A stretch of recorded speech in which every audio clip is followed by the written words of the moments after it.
Overpopulation is a phenomenon in which a species' population exceeds the carrying capacity its environment can sustain. A population of a species is controlled by limiting factors such as low food supply and a lack of space.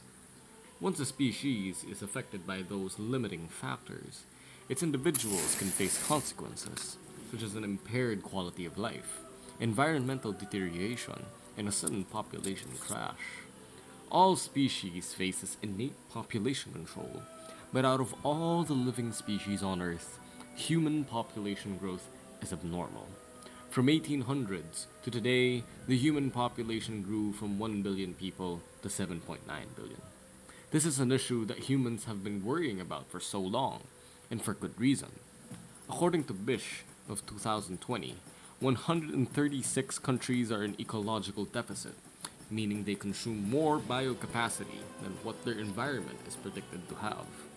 The reason humanity has come to this level is that we have learned to increase our environment's carrying capacity.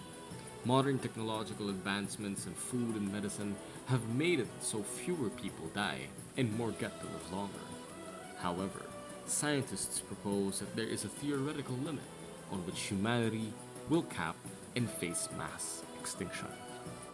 Despite the gravity of this issue, there are misconceptions surrounding it. One of the biggest misconceptions is that the world will greatly suffer from insufficient resources because of human overpopulation. Although advancements in technology have eased many strains, they cannot be a perpetual solution to the problems that the planet has.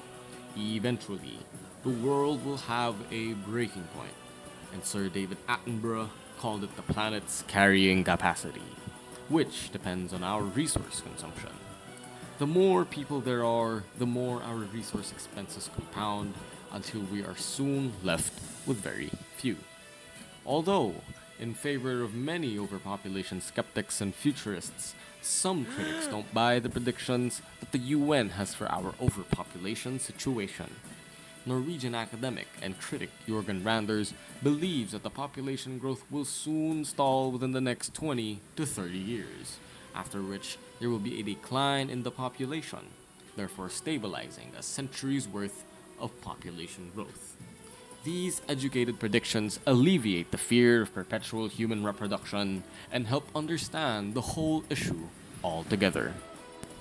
Human overpopulation is an issue that the entire world should be concerned about. But that doesn't mean there is no hope of easing the problem. There are ways or solutions to prevent the growth of human overpopulation. Implementing sex education in the basic education curriculum will help all genders of reproductive age learn how babies are made, how they are not made, and gain overall knowledge and power over their reproductive lives. Without the use of taboos, good sex education would result in fewer and healthier children. Smaller families would require fewer resources to sustain them, resulting in lower greenhouse gas emissions. Encouragement of adoption, equal rights, legalization of abortion, and integration of family planning into primary healthcare systems are other global solutions that will help aid reduce human overpopulation. Human overpopulation is more or less a recent issue in human history. Due to this, there aren't really any concrete solutions or plans the world has to mitigate it. However, we do have enough resources to determine the seriousness and extent of overpopulation. Although it might seem hopeless when reading or hearing about overpopulation, there is still a chance to do good and prevent the worst.